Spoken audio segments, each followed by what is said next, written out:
తనపై నమోదైన ఏసీబీ కేసుపై మాజీ మంత్రి విడుదల రజని స్పందించారు. కూటమి ప్రభుత్వం తనపై కక్ష కట్టి ఆధారాలు లేకుండా కేసులు పెడుతోందన్నారు. ఇప్పుడు దానికి సంబంధించిన బ్రేకింగ్ చూస్తున్నాం.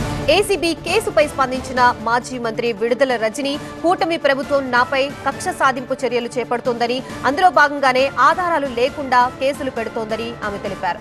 బీసీ మహిళ రాజకీయంగా ఎదగడాన్ని తట్టుకోలేకపోతున్నారని ఆమె తెలిపారు. అక్రమ కేసులకి భయపడనని, న్యాయ పోరాటం చేస్తానని రజని అన్నారు.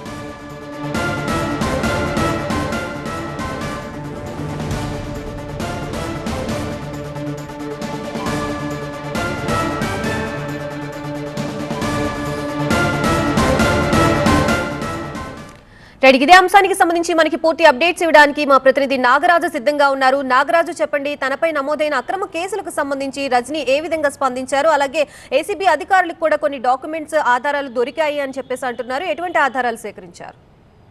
నా బిజినెస్ కి జీఎస్టీ నోటీస్ వచ్చింది. ఇప్పుడు ఏం చేయాలో అర్థం కావట్లేదు. ఇప్పుడే ఒక జీఎస్టీ ఎక్స్పర్ట్ తో మాట్లాడు. ఇప్పటికిప్పుడు జీఎస్టీ ఎక్స్పర్ట్ అంటే ఎక్కడ దొరుకుతారు? బాస్ వాలా బీ ద బాస్.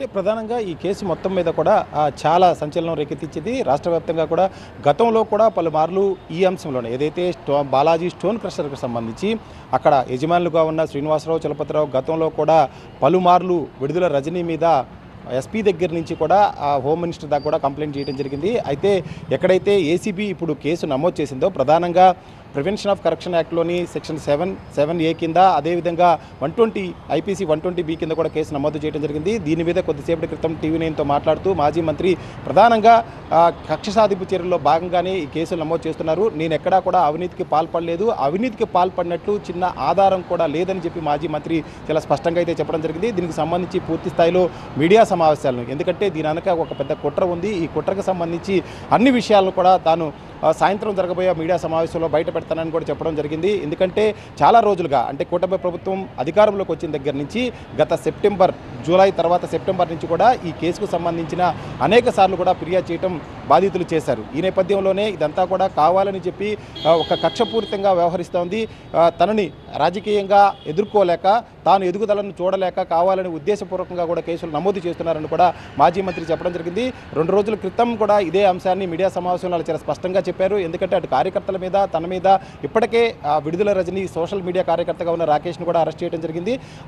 ప్రస్తుతం రాకేష్ కూడా పోలీస్ కస్టడీలో విచారణలో ఉన్నారు. అదేవిధంగా గతంలో కూడా విద్యుత్ పోరుతో చిలకలూరుపేటలో ధర్నాలో పాల్గొంటే కూడా అక్కడ కూడా రాష్ట్రంలో ఎక్కడా లేకపోయినా కానీ చిలకలూరుపేటలో తన మీద కేసు నమోదు చేశారంటూ కూడా మాజీ మంత్రి గతంలోనే చెప్పడం జరిగింది. ఈ నేపథ్యంలో ఇవాళ ఏసీబీ కేసుకు సంబంధించినట్లయితే ఎక్కడా కూడా తాను డబ్బులు తీసుకోలేదని, వాళ్ళు తను అసలు కలవలేదని, వాళ్ళతో నాకు ఎటువంటి పరిచయం లేదని కూడా చెప్పడం జరిగింది. కానీ ఏసీబీ కేసు నమోదు చేసే అంశంలో మాత్రం ఇక్కడ చాలా కీలకంగా కనిపిస్తుంది.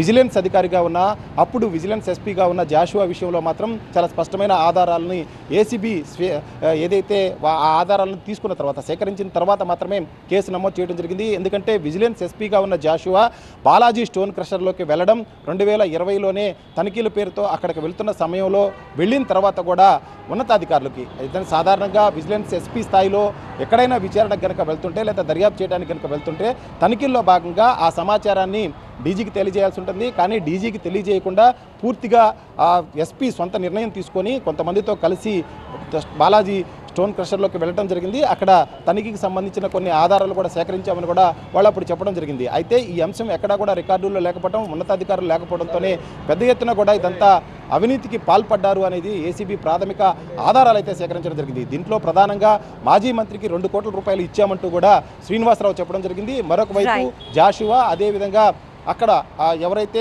విడుదల రజనీ మరిదిగా ఉన్నారో గోపి కూడా 10 లక్షల రూపాయలు తీసుకున్నాడు అనేది కూడా బాధితులు చెప్తున్నారు. ప్రస్తుతం అయితే రాష్ట్ర వ్యాప్తంగా సంచలనం రేకెత్తించిన ఈ కేసులో మీడియా సమావేశంలో ఈ కేసు వెనక కుట్ర ఉంది, ఆ కుట్రను కూడా మరి బయట పెడతానని చెప్పేసి మాజీ మంత్రి చెప్తున్నారు. Right, thank you Nagaraju.